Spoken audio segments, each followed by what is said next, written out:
नमस्कार, मैं नितेश मिश्रा। आप देख रहे हैं लाइव तक। हम आज बात करेंगे इलेक्टोरल बॉन्ड जो जुडिशरी ने इस पे रोक लगाई है, प्लस एसबीआई को डायरेक्शंस आई थी, उसकी डिटेल्स जो है वो इलेक्शन कमीशन को देके पब्लिक करने के लिए।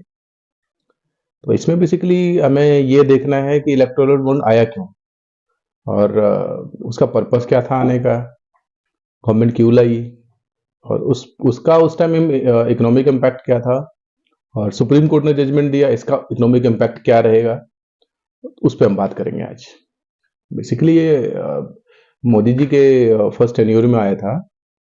अरुण जेटली उस टाइम लॉ मिनिस्टर्स और फाइनेंस मिनिस्टर हैंडल कर रहे थे। तो पर्पस उस टाइम इलेक्टोरल बॉन्ड लाने का ये था कि उस टाइम से पहले जितनी भी फंडिंग्स होती थी, बेसिकली पॉलिटिकल पार्टी की फंडिंग्स, वो आया तो कैश में होती थी, 2 नंबर में कोई करता नहीं था।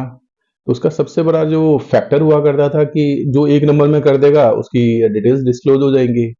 तो फिर उसका कहीं ना कहीं एक टारगेट हो जाता है, पॉलिटिकल टारगेट्स हो जाती हैं कि आप अगर एक पार्टी को डोनेशन दे रहे हैं, कल को सरकार बदल गई, या फिर आप उस स्टेट में काम कर रहे हैं जिस स्टेट में उस पार्टी की सरकार नहीं है, दूसरी पार्टी की सरकार है, तो आपको कॉन्ट्रैक्ट और बाकी सब बिजनेस करने में आपको परेशानियों का सामना करना पड़ सकता था। तो इसी चीज के ऊपर जो एनडीए गवर्नमेंट थी, मोदी गवर्नमेंट, वो इलेक्टोरल बॉन्ड लेके आई थी, जिसका सबसे प्रमुख उद्देश्य ये था कि जो पहले कैश में जो भी पॉलिटिकल पार्टीज थी जो कैश में डीलिंग करती थी, तो कैश के जो रेशियो थी उसको हम रेगुलराइज करने का था। रेगुलराइज इन द सेंस, अगर आप बॉन्ड खरीदेंगे बैंक से, उस बॉन्ड को आप पॉलिटिकल पार्टीज को डोनेट कर दीजिए, तो आपकी डिटेल्स जो है वो डिटेल्स सार्वजनिक नहीं होती। प्लस जो आपको डोनेशन देना है वो डोनेशन कहीं ना कहीं 1 नंबर में आ जाती है। सबसे बड़ा जो इकोनॉमिक फैक्टर था ये था कि जो 2 नंबर के कैश फंडिंग्स होती थी, कैश कंट्रीब्यूशन होती थी, उसको कर्ब करना, दूसरा उसको रेगुलराइज करना 1 नंबर के कैश में।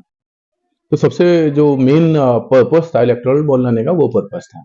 और दूसरा ये था कि अगर कोई किसी पार्टी को फंडिंग करता है तो उसकी डिटेल्स अगर हम सार्वजनिक नहीं करें तो उससे जो फंड डोनेशन देने वाला होता था उसको टारगेट नहीं कर सकते कोई पार्टी, क्योंकि उसको पता नहीं किसने किस पार्टी को डोनेशन दी। तो उस चीज को मद्देनजर रखते हुए जो मोदी गवर्नमेंट थी वो फर्स्ट टेन्योर में लेके आई थी इलेक्टोरल। तो अब अगर हम आज के सुप्रीम कोर्ट का जजमेंट देखें, सुप्रीम कोर्ट का जजमेंट का क्या इम्पैक्ट है। पहले तो उन्होंने जो इलेक्टोरल बॉन्ड को उसी को बैन कर दिया एक तरीके से, और दूसरा जो उन्होंने डिसीजन दिया कि एसबीआई को वो डिटेल्स सबमिट करने के लिए बोला जो इलेक्शन कमीशन को देना था, और इलेक्शन कमीशन को बोला कि उसको पब्लिक करना है। उसका इम्पैक्ट क्या है, इकोनॉमिक इम्पैक्ट ये सबसे बड़ा ये होगा कि दोबारा से आपको कहीं ना कहीं इलेक्शंस में कैश का कंट्रीब्यूशन आपको देखने को मिलेगा। पॉलिटिकल पार्टियों का जो कंट्रीब्यूशन है, 1 नंबर में आपका रेशियो कंपैरिजन आप अगर पिछले 10 साल का लें और आने वाले कुछ सालों का ले लेंगे, वो रेशियो में सडन डिप आपको देखने को मिलेगा, क्योंकि लोग 1 नंबर की फंडिंग करेंगे नहीं, क्योंकि उनकी डिटेल्स पब्लिक हो जाएगी। दूसरी चीज जो इलेक्टोरल बॉन्ड से रिलेटेड है वो है कि जब आप कैश कंट्रीब्यूशन लेने लग जाओगे तो फिर आपकी कहीं डिटेल्स आएगी नहीं, और कैश मार्केट एक दोबारा से बनने का एक बहुत बड़ी संभावना हो गई है।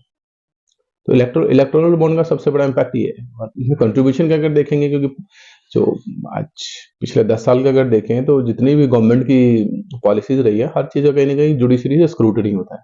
इलेक्टोरल बॉन्ड उसी का एक एक्सटेंडेड वर्जन था कि गवर्नमेंट एक डिसीजन लिया आज से कुछ साल पहले, उसको स्क्रूटनी में गई और जुडिशरी ने अपना डिसीजन दे दिया जो उनको ठीक लगा based on the certain facts और फंडिंग। तो उसका सबसे बड़ा इम्प्लीकेशन ये है, अगर हम पिछले 8-10 सालों का कंट्रीब्यूशन देखें, उसमें भी ये निकल के आ रहा है कि कहीं ना कहीं बीजेपी अगर 6,000 करोड़ के आसपास का कंट्रीब्यूशन आई है पॉलिटिकल बॉन्ड से, इलेक्टोरल बॉन्ड से, तो बाकी जो विपक्षी पार्टियां उससे कहीं ना कहीं 10,000 से ऊपर कंट्रीब्यूशन है। तो उसमें भी ऐसा नहीं है कि आप बीजेपी को एक पॉलिटिकल टारगेट बना के आप कुछ कर सकते हैं। जो कहीं ना कहीं जो विपक्षी पार्टी है उसका कंट्रीब्यूशन ऑलमोस्ट बीजेपी से डबल है। तो ऐसा नहीं है कि एक ही पार्टी ने लिया है या एक ही पार्टी के अगेंस्ट। लेकिन इसका सबसे बड़ा इम्पैक्ट आपको देखने को मिला, कैश कंट्रीब्यूशन बढ़ जाएगी, कैश इकोनॉमी का रोटेशन वो चेंज हो जाएगा, कहीं ना कहीं जो 2 नंबर का रेशियो था वो फिर से इंक्रीज होना स्टार्ट होगा। तो इलेक्टोरल बॉन्ड का सबसे बड़ा इम्पैक्ट यही है आज की डेट में। और बाकी हम आगे देखेंगे इसका कैसे क्या गवर्नमेंट कहीं ना कहीं थर्ड टर्म में जैसे ही मोदी गवर्नमेंट आएगी कुछ ना कुछ इसका सोल्यूशन वो भी लेके आएगी। कि जुडिशरी ने अपना एक डिसीजन दे दिया है, बट कहीं ना कहीं जो पार्लियामेंट है, पार्लियामेंट सुप्रीम है, कुछ ना कुछ डिसीजन वो भी उसका वर्क अराउंड करके लेके आएंगे ही, क्योंकि ये किसी एक पार्टी से रिलेटेड नहीं है, ये सभी पॉलिटिकल पार्टी से रिलेटेड है। इसके अगर बेनिफिशियरी की बात करें तो बेनिफिशियरी सारी पार्टियां हैं, कोई एक पार्टी नहीं है। जहां एक पार्टी का इंटरेस्ट होता है डेफिनेटली वहां पॉलिटिकल पार्टी नहीं करती। यहाँ सभी को डोनेशन चाहिए होता है, सब चीजें चाहिए होती है। तो इसीलिए आप इसको पार्लियामेंट में देखेंगे, अगर मोदी गवर्नमेंट कुछ लेके भी आती है थर्ड टेन्योर में, उसमें भी कहीं ना कहीं सारी पॉलिटिकल पार्टियां उस चीज को सपोर्ट करते हुए आपको मिलेंगी। इसमें जो एक जुडिशरी की जो भी एक गाइडलाइंस रही है, वो गाइडलाइंस किसी फैक्ट्स और फिगर्स पे रही होंगी डेफिनेटली, बट वो चीज आपको थर्ड टर्म में चेंज देखने को मिलेगा। आपको अगर वीडियो अच्छा लगा हो, इसका कंटेंट पसंद आया हो, तो मेरी आपसे यही रिक्वेस्ट है कि चैनल को लाइक करें, सब्सक्राइब करें और हमारे वीडियोस को शेयर करें।